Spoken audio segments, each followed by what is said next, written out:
इससे पहले वाले वीडियो में हमने आपको हाइड्रोकार्बन के बारे में बता दिया था। वहाँ पे हमने उसके विभिन्न प्रकार के क्लासिफिकेशन के बारे में भी बता दिया था, एरोमेटिक, एलोफैटिक, ये जो भी हमारे प्रकार थे उसको हमने बता दिया था। आज हम लोग हाइड्रोकार्बन के आगे, जो हमने हाइड्रोकार्बन में आपको बताया था कि हाइड्रोकार्बन केवल हाइड्रोजन और कार्बन परमाणु से मिलकर ही बना होता है, उसके आगे आज हम लोग समझते हैं कि अगर हाइड्रोकार्बन में कोई दूसरा परमाणु या अणु जुड़ता है तब वह क्या होता है और उसको आगे किस तरह से समझा जाता है। तो आज जो हमारा टॉपिक है वो हाइड्रोकार्बन का ही एक डेरिवेटिव फॉर्म है, जिसको हम कहते हैं हाइड्रोकार्बन व्युत्पन्न। आज हम लोग उसके बारे में समझते हैं। इससे पहले हमने आपको क्या बताया था, हाइड्रोकार्बन। इससे पहले हमने आपको हाइड्रोकार्बन के बारे में बताया था। आज हम लोग इसी का जो एक्सटेंडेड फॉर्म है, जिसको हम कह सकते हैं, वो है हाइड्रोकार्बन व्युत्पन्न। मतलब हाइड्रोकार्बन के सिवाय हाइड्रोकार्बन में अगर दूसरा परमाणु या अणु आके जुड़ जाए तो वो जो फॉर्म बनता है वो बनता है हाइड्रोकार्बन व्युत्पन्न। हाइड्रोकार्बन व्युत्पन्न। पहले हम हाइड्रोकार्बन व्युत्पन्न को एक बार समझ लेते हैं। हाइड्रोकार्बन क्या होता है, जिसमें सिर्फ और सिर्फ हाइड्रोजन और कार्बन के परमाणु होते हैं। जैसे हम CH4 की बात करें तो ये एक हाइड्रोकार्बन है, क्योंकि इसमें एक C है और 4 हाइड्रोजन है। इसी तरह से अगर हम दूसरा इसका एग्जाम्पल लेना चाहें तो ले सकते हैं CH3। इसमें भी देख रहे हैं सिर्फ कार्बन और हाइड्रोजन है। तो ये जितने भी एग्जाम्पल हैं ये हाइड्रोकार्बन के हैं। अगर हम हाइड्रोकार्बन व्युत्पन्न की बात करें कि हाइड्रोकार्बन व्युत्पन्न क्या होता है, तो हाइड्रोकार्बन को हाइड्रोकार्बन व्युत्पन्न बनाने के लिए क्या होता है कि इसमें से एक हाइड्रोजन को निकाल कर इसके जगह पे हम किसी दूसरे एटम को जोड़ते हैं। जैसे अगर हम हाइड्रोकार्बन व्युत्पन्न का एग्जाम्पल लें, ये हो गया हमारा CH4 में से आप क्या कीजिए, एक हाइड्रोजन को निकाल लीजिए। ये हाइड्रोजन हमारा निकलने का साइन है। हमने एक हाइड्रोजन को निकाल दिया और उसके बाद हमने यहाँ पे कोई दूसरा एलिमेंट J जोड़ दिया। तो आप क्या देखेंगे कि जब इसमें से एक हाइड्रोजन निकला तो ये हो गया CH3 और उसके साथ एक J जुड़ गया, तो इसका क्या हो गया, ये CH3Z हो गया। तो ये जो नया पदार्थ बना है CH3Z, आप कुछ भी कोई एटम ले सकते हैं। हम मान लीजिए कुछ समय के लिए Z को क्या ले लेते हैं, क्लोरीन ले लेते हैं। तो ये हो गया CH4। इसमें से नीचे जो पदार्थ हाइड्रोजन लिखा है या एटम लिखा है ये निकलता है और ऊपर जो यहाँ पे प्लस के साथ हम अगर Cl लिख दें तो ये जुड़ रहा है। मतलब इस CH4 में से हाइड्रोजन को निकाला जा रहा है और उसके जगह पे Cl को जोड़ा जा रहा है। तो अब क्या बन जाएगा, अब बन जाएगा CH3। क्यों, क्योंकि एक हाइड्रोजन निकल गया और उसके जगह पे क्या जुड़ गया, Cl। तो हो गया CH3Cl। तो ये जो हमारा नया सब्सटेंस बना है, ये जो हमारा नया पदार्थ बना है CH3Cl, ये है हाइड्रोकार्बन व्युत्पन्न। किससे बना है, CH4 से। CH4 क्या था, हाइड्रोकार्बन था। तो हाइड्रोकार्बन में क्या होता है, सिर्फ हाइड्रोजन और कार्बन परमाणु से मिलकर बना होता है। जब उसमें से एक या एक से अधिक हाइड्रोजन परमाणु को निकालकर उसके जगह पे किसी दूसरे एटम को जोड़ दिया जाता है तो उसे कहते हैं हाइड्रोकार्बन व्युत्पन्न। इसको अगर फॉर्मूले के रूप में लिखना चाहते हैं हाइड्रोकार्बन व्युत्पन्न को, तो वो क्या होता है, हाइड्रोकार्बन व्युत्पन्न का जो आप फार्मूला लिख सकते हैं वो लिख सकते हैं RH। ये R क्या है, R है एल्किल ग्रुप। अभी हम समझा रहे हैं। इसमें से आप क्या कर रहे हैं, हाइड्रोजन को निकाल रहे हैं, इसके जगह पे हम कोई दूसरा एटम Z जोड़ रहे हैं। तो जब आपने RH में से हाइड्रोजन को निकाला तो बच गया सिर्फ R और इसके साथ क्या जोड़ रहे हैं, Z। तो ये हो जाएगा R प्लस Z। तो आप यहाँ पे देखिए कि ये जो H था, ये वाला, ये यहाँ पे निकल गया, उसके जगह पे Z जुड़ गया। ये जो R था इसको कहते हैं एल्किल ग्रुप। ये क्या है हमारा, ये है एल्किल ग्रुप। ये है एल्किल ग्रुप। और ये जो हमारा नया R प्लस Z बना है यही होगा हाइड्रोकार्बन व्युत्पन्न। ठीक, तो ये था हमारा हाइड्रोकार्बन। हाइड्रोकार्बन कैसे, R की जगह पे आप कोई भी एल्किल ग्रुप ले लें। अभी हम आगे एल्किल ग्रुप के बारे में बता रहे हैं। R की जगह पे मान लीजिए आप कोई एल्किल ग्रुप ले रहे हैं CH3, तो CH3 को जब आप यहाँ पे रखेंगे तो एक H है और एक ये H, तो हो जाएगा CH4। CH4 में से आपने क्या किया, एक हाइड्रोजन को निकाल दिया।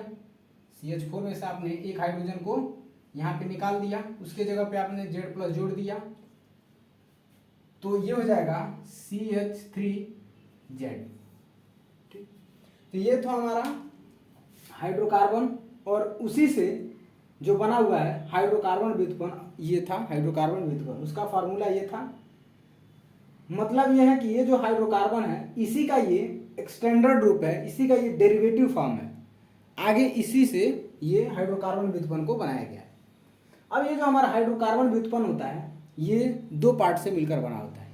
एक ये जो आप देख रहे हैं एल्किल ग्रुप, एक इधर जो आप देख रहे हैं ये है क्रियात्मक समूह, मतलब ये दोनों एक ही साथ है। अगर ये Z फंक्शनल ग्रुप है तो ये क्रियात्मक समूह की तरह बिहेव करेगा, यहाँ पे अगर ये हाइड्रोजन है तो ये एक एल्किल ग्रुप की तरह व्यवहार करेगा। कैसे, हम उसको आगे समझते हैं। तो हाइड्रोकार्बन जो है वो आगे चलकर दो भागों में बटा है, एक एल्किल ग्रुप, दूसरा फंक्शनल ग्रुप, क्रियात्मक समूह जिसको कहते हैं, फंक्शनल ग्रुप को। ठीक, तो आगे हम हाइड्रोकार्बन व्युत्पन्न के दो पार्ट को समझते हैं।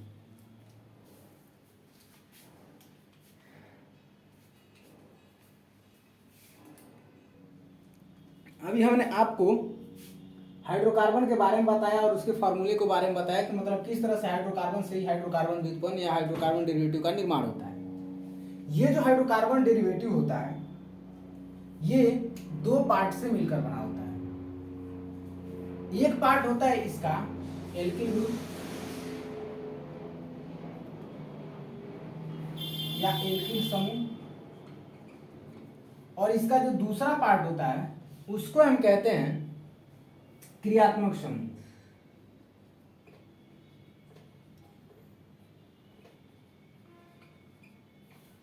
तो एक इसका पार्ट हो गया एल्किल ग्रुप और एक इसका पार्ट हो गया क्रियात्मक समूह।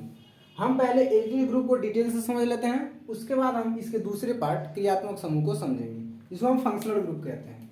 ये हमारा एल्किल ग्रुप है।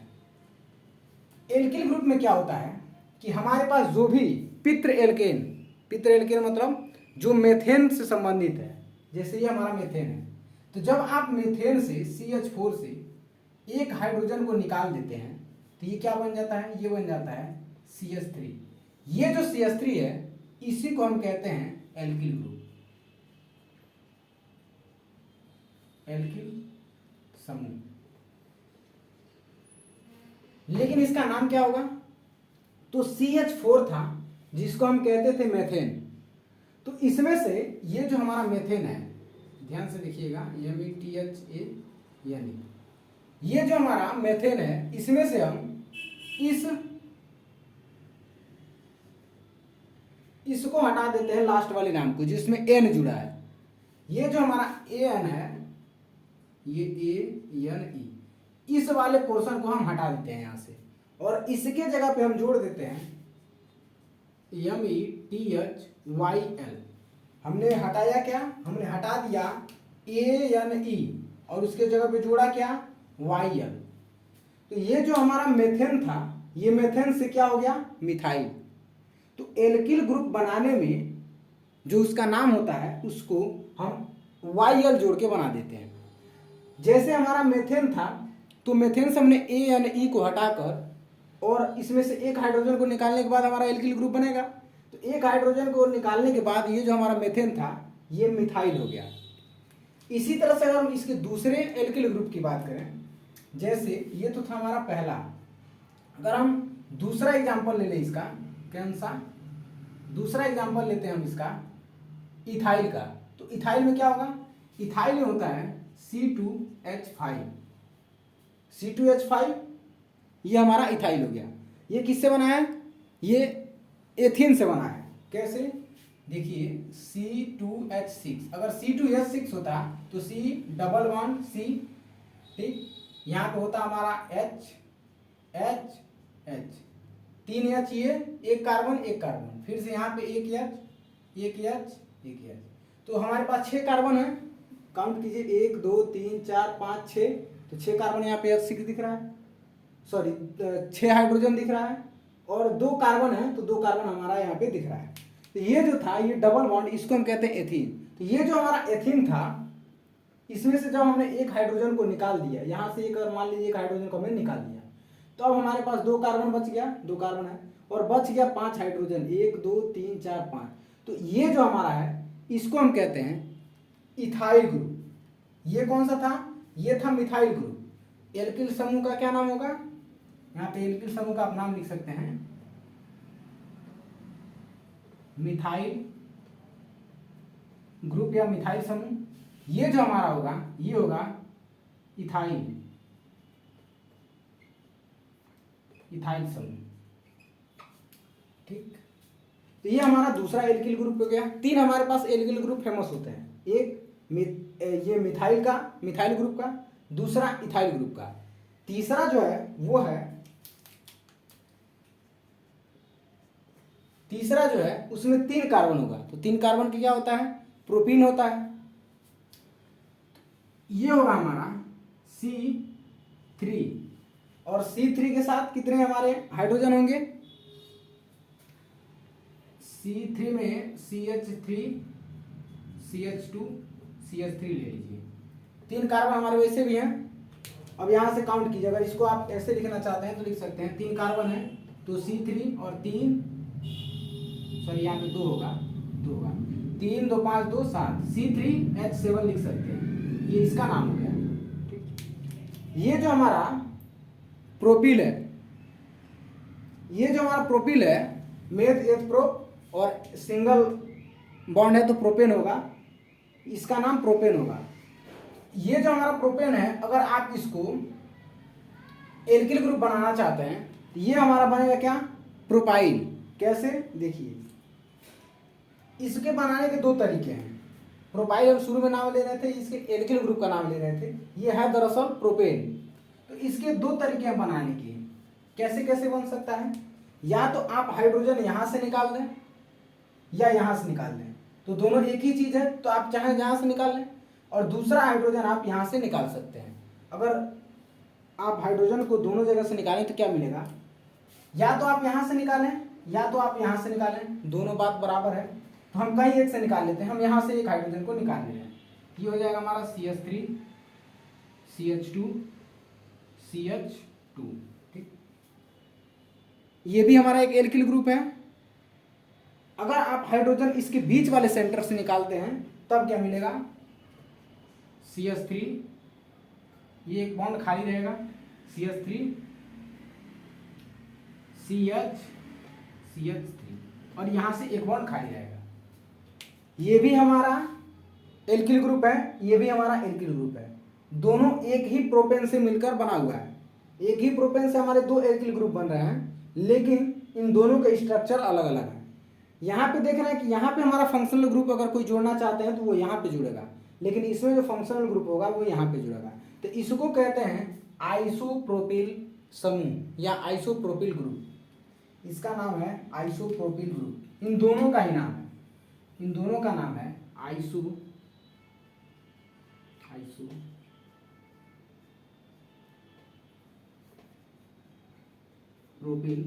समूह। आइसो क्यों? क्योंकि एक कार्बन अपने अलग अलग 2 कार्बन परमाणुओं से जुड़ा है तो उसको आइसो कहते हैं। तो आइसोप्रोपिल ग्रुप जो है ये है हमारा प्रोपेन से बना हुआ है। तो आपने देख लिया कि हमारे पास 3 एल्किल ग्रुप सबसे फेमस होते हैं, एक मिथाइल का, दूसरा एथाइल का, तीसरा आइसोप्रोपिल का। ये हमारे पास 3 सबसे फेमस एल्किल ग्रुप हैं जो कि हाइड्रोकार्बन के ही एक पार्ट है। और इसका जो दूसरा पार्ट है क्रियात्मक समूह फंक्शनल ग्रुप, उसको समझते हैं। लेकिन उसको समझने से पहले हम यहाँ पे 2-3 चीज़ों को और समझ लेते हैं कि 1 degree carbon, 2 degree carbon, 3 degree carbon क्या होता है, पहले उसको समझ लेते हैं। उसी तरह से हाइड्रोजन के प्रकार को भी समझ लेते हैं कि 1 डिग्री हाइड्रोजन क्या होता है, 2 डिग्री हाइड्रोजन क्या होता है। उसके बाद हम इसके क्रियात्मक समूह को बताएंगे। तो यहाँ पे आप समझ सकते हैं कार्बन परमाणु, सी से कार्बन परमाणु, कार्बन परमाणुओं के प्रकार। यहीं पे हम किनारे समझा दे रहे हैं कार्बन परमाणुओं के प्रकार।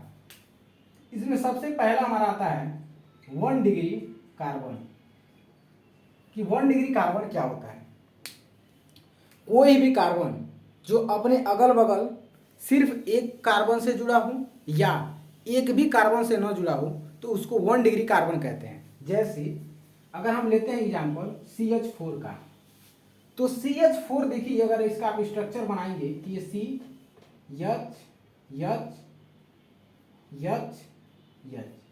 यहाँ पे ये जो हमारा सेंटर वाला कार्बन है, ये देखिए अपने अगल बगल कितने कार्बन परमाणुओं से जुड़ा है। तो इसके अगल बगल में एक भी कार्बन परमाणु नहीं है। यहाँ पे हाइड्रोजन है, यहाँ पे हाइड्रोजन है, यहाँ पे हाइड्रोजन, यहाँ पे हाइड्रोजन। इसके अगल बगल एक भी कार्बन परमाणु नहीं है। तो इस कार्बन को, इस वाले कार्बन को, ये जो सेंटर वाला कार्बन, इसको हम कहते हैं 1 डिग्री कार्बन। दूसरा हमने क्या बताया कि अगर कोई कार्बन अपने अगल बगल सिर्फ एक कार्बन परमाणु से जुड़ा है तो उसको भी हम कहेंगे 1 डिग्री कार्बन। तो 1 डिग्री कार्बन होने के दो कंडीशन है। एक, या तो कार्बन किसी भी अन्य कार्बन से न जुड़ा हो, या जो कार्बन है वो सिर्फ एक कार्बन परमाणु से जुड़ा हो, तो उसको हम कहेंगे 1 डिग्री कार्बन। जैसे CH3 की बात करते हैं, तो अगर CH3 का अगर स्ट्रक्चर बनाएंगे तो देखेंगे ये CH, यहाँ पे एक जो कार्बन देख रहे हैं ये इससे जुड़ा है और ये इससे जुड़ा है और इसकी वैलेंसी 4 होती है। तो हमने इसकी वैलेंसी को पूरा कर दिया। तो आप प्रत्येक कार्बन की वैलेंसी देखिए 1 2 3 4 और इसका 1 2 3 4। अब आप इसमें से दोनों को, चाहे तो आप इसको भी 1 डिग्री कार्बन कह सकते हैं, चाहे तो आप इसको भी 1 डिग्री कार्बन कह सकते हैं, क्योंकि ये कार्बन भी इस कार्बन से जुड़ा है और ये कार्बन ही इस कार्बन से जुड़ा है और ये दोनों कार्बन इसके अलावा किसी अन्य कार्बन से नहीं जुड़े हैं। तो 1 डिग्री कार्बन क्या होता है कि या तो वो किसी से न जुड़ा हो या सिर्फ वो एक कार्बन से जुड़ा हो, तो उसको कहते हैं 1 डिग्री कार्बन। अब हम समझते हैं 2 degree, 3 degree and 4 degree carbon के बारे में।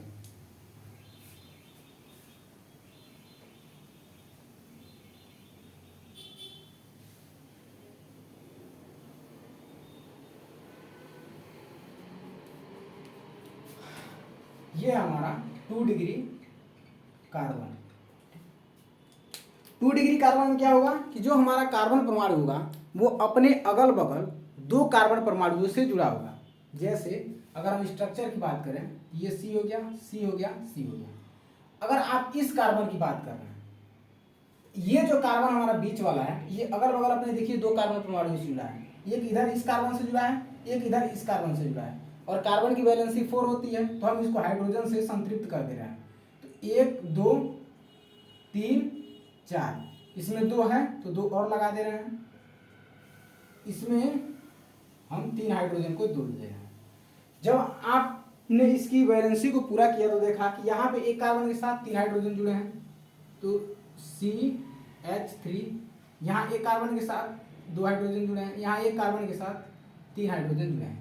तो ये वाला जो हमारा सेंटर वाला, ये वाला जो हमारा कार्बन होगा, ये वाला, इसको हम कहेंगे ये है 2 डिग्री कार्बन। आप यहाँ पे ये देख सकते हैं।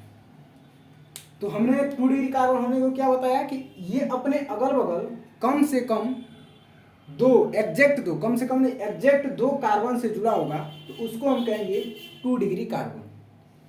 इसी तरह से अगर 3 डिग्री कार्बन बनाना हो तो 3 डिग्री कार्बन में क्या होता है, एक जो हमारा कार्बन होता है, मान लीजिए ये हमारा कार्बन है, तो ये कार्बन, ये हमारा है 3 डिग्री कार्बन। ये जो हमारा C होगा, ये अपने अगल बगल 3 कार्बन परमाणुओं से जुड़ा होगा। एक ये हो गया C, एक हो गया C, एक हो गया C, और यहाँ पे हम कोई दूसरा हाइड्रोजन मान लीजिए जोड़ देते हैं। ये कार्बन है तो इसकी वैलेंसी 4 होगी, तो हम इसके 4 हाइड्रोजन को लगा देते हैं। एक तो इसका पहले से बैलेंस है, 3 और लगाना है, यहाँ पे भी 1 है, 3 और लगा देते हैं। इसी तरह से इसका भी देते हैं। ये जो आप देख रहे हैं इसको हम कहेंगे 3 डिग्री कार्बन। इसमें कौन सा 3 डिग्री कार्बन होगा, तो इसमें 3 डिग्री कार्बन ये वाला होगा, क्योंकि ये अपने पास इधर जुड़ा है कार्बन से, ऊपर कार्बन से जुड़ा है, इधर कार्बन से जुड़ा है, अगल बगल 3 कार्बन से जुड़े होने के कारण इसको कहेंगे 3 डिग्री कार्बन। तो ये वाले कौन से कार्बन होंगे, ये वाले, इसको हम कहेंगे प्राइमरी कार्बन। ये भी प्राइमरी होगा, ये भी प्राइमरी होगा, ये भी प्राइमरी होगा, और ये बीच वाला जो होगा ये टर्शियरी होगा। टर्शियरी मतलब 3 डिग्री कार्बन। इसी तरह से इसमें ये 1 डिग्री होगा, मतलब प्राइमरी होगा, इसको भी हम प्राइमरी कहेंगे, प्राइमरी मतलब 1 डिग्री। और ये जो होगा ये होगा सेकेंडरी या 2 डिग्री कार्बन। तो 1 डिग्री कार्बन ये होगा, ये 2 डिग्री होगा। 3 डिग्री कार्बन ये होगा, ये 1 डिग्री होगा, 1 डिग्री 1 डिग्री। इसी को हम कहते हैं आइसो। ये अपने अगल बगल 3 कार्बन परमाणु से जुड़े होने के कारण हम इसको कहते हैं आइसो। तो ये जो होगा हमारा 3 डिग्री कार्बन ये आइसो होगा। ठीक, अगर 4 डिग्री कार्बन की बात करें तो 4 डिग्री में क्या होता है उसको देखते हैं। ये हमारा 4 डिग्री कार्बन। 4 डिग्री कार्बन क्या होता है कि हमारा एक जो कार्बन परमाणु होता है ये अपने अगल बगल 4 कार्बन परमाणुओं से जुड़ा होता है। जैसे हम यहाँ पे बात कर रहे हैं तो ये वाला जो सेंटर पे हमारा कार्बन है, ये वाला, इसको हम कहेंगे 4 डिग्री कार्बन। ये हमारा 4 डिग्री कार्बन है। और ये जो कार्बन होगा इसके अगल बगल ये जितने भी कार्बन हैं जिनकी वैलेंसी हमको पूरा करना है किसके द्वारा, हाइड्रोजन के द्वारा। तो H H H H H H, इसी तरह से आप इसकी वैलेंसी को पूरा करेंगे तो ये वाला जो सेंटर वाला कार्बन होगा इसी को हम कहते हैं 4 डिग्री कार्बन। तो 1 degree carbon, 2 degree carbon, 3 degree carbon, 4 degree carbon समझ में आ गया। और ये जितने भी बगल के ये कार्बन होंगे इसको हम कहते हैं 1 डिग्री कार्बन, क्योंकि ये कार्बन सिर्फ इससे जुड़ा है, ये कार्बन सिर्फ इससे जुड़ा है, ये कार्बन सिर्फ इससे जुड़ा है। मैं शुरू में ही आपको बताया कि जब एक कार्बन सिर्फ एक कार्बन से जुड़ा हो तो उसको 1 डिग्री कार्बन कहते हैं। 3 डिग्री कार्बन भी आपने देख लिया, 2 डिग्री कार्बन देख लिया, 4 डिग्री कार्बन देख लिया, 1 डिग्री कार्बन देख लिया। ये था कार्बन परमाणुओं के प्रकार। ठीक, तो आपको कहीं पर भी अगर लिखा मिल जाए कि ये 1 डिग्री, 2 डिग्री, 3 डिग्री कार्बन है तो उसको बताने के लिए आप क्या करेंगे कि आप देखेंगे किस कार्बन के साथ कितने कार्बन जुड़े हैं, वही हमारा डिग्री हो जाएगा किसका, कार्बन का। अब बात आते हैं कि अगर यहीं पे हम हाइड्रोजन को समझना चाहें कि हाइड्रोजन का प्रकार इसमें कौन सा होगा, मतलब 1 डिग्री हाइड्रोजन क्या होगा, 2 डिग्री हाइड्रोजन क्या होगा, 3 डिग्री हाइड्रोजन क्या होगा, तो आप कैसे निकालेंगे। तो ये देखिए आप यहाँ पे ये 1 डिग्री कार्बन था। 1 डिग्री कार्बन से कितने हाइड्रोजन जुड़े हैं, तो एक 1 डिग्री कार्बन से 3 हाइड्रोजन जुड़े हैं, 2 1 डिग्री कार्बन से 3 हाइड्रोजन जुड़े हैं। तो यहाँ पे टोटल जो हाइड्रोजन होगा वो 1 डिग्री का कितना होगा, 6। कैसे, इस वाले 1 डिग्री कार्बन से 3 हाइड्रोजन जुड़े हैं और इस वाले 1 डिग्री हाइड्रोकार्बन से 3 हाइड्रोजन जुड़े हैं, तो टोटल 1 डिग्री हाइड्रोकार्बन से कितने हाइड्रोजन जुड़े हैं, 6। अगर यहाँ पे हम बात करें तो यहाँ पे 1 डिग्री ये भी है, 1 डिग्री ये भी है, 1 डिग्री ये भी है, तो 3 तो हमारे 1 डिग्री इसमें कार्बन दिख रहे हैं। तो कार्बन से जुड़े हुए हाइड्रोजन जो होते हैं वो उतने ही डिग्री के होते हैं जिसपे वो जुड़े होते हैं। जैसे अगर यहाँ पे ये 1 डिग्री कार्बन है तो इसके साथ जितने भी जुड़े होंगे हाइड्रोजन वो 1 डिग्री कह जाएंगे। तो 1 डिग्री यहाँ पे है, 1 डिग्री यहाँ पे है, 1 डिग्री यहाँ पे है, तो टोटल 1 डिग्री हाइड्रोजन कितना होगा, तो 3 ये 6 और 3 ये 9, तो यहाँ पे 1 डिग्री जो हाइड्रोकार्बन होगा वो 6 होगा। लेकिन अगर हम यहाँ पे 3 डिग्री हाइड्रोकार्बन की बात, 3 डिग्री हाइड्रोकार्बन में या 3 डिग्री जो हमारा कार्बन है, टर्शियरी कार्बन है, इसमें अगर पूछे हाइड्रोजन कितना होगा 1 डिग्री 3 डिग्री का, तो आप कहेंगे सिर्फ 1। तो 3 डिग्री का जो हाइड्रोजन होगा वो कितना होगा, 1। क्यों, क्योंकि 3 डिग्री वाले से देखिए आप सिर्फ एक हाइड्रोजन जुड़ा है। तो आप इस तरह से हाइड्रोजन को भी काउंट कर सकते हैं। ये था कार्बन परमाणु के प्रकार और ये है हाइड्रोजन परमाणु के प्रकार। ये किस पर निर्भर करता है, ये इस कार्बन पर निर्भर करता है कि ये कौन सा कार्बन है, कितने डिग्री का कार्बन है।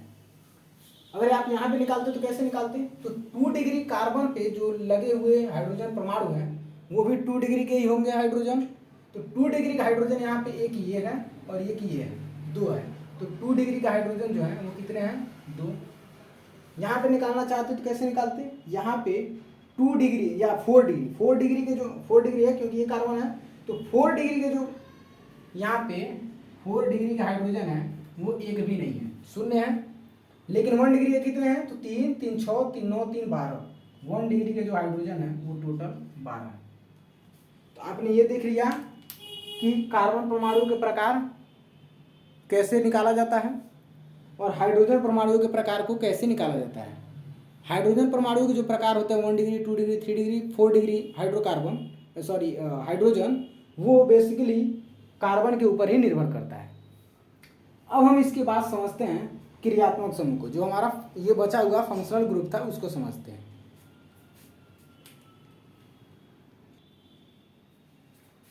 ये जो हमारा बचा हुआ क्रियात्मक समूह है, इसको और ये जो हमारा इसका अगला टॉपिक है सजातीय श्रेणी, उन दोनों को हम लोग एक वीडियो में समझ लेंगे। ये वीडियो बहुत ही लंबा हो जाएगा और हम आपको फंक्शनल ग्रुप के बारे में बताएंगे। तो इसके जो दो पार्ट थे, एक थे एल्किल ग्रुप, उसको मैंने बता दिया है। इसका जो दूसरा पार्ट है क्रियात्मक समूह, और इसका आगे का जो एक टॉपिक है सजातीय श्रेणी, ये दोनों काफ़ी एक दूसरे से मैच कर रहा है, इसलिए हम उसको नेक्स्ट वीडियो में आपको समझा देंगे।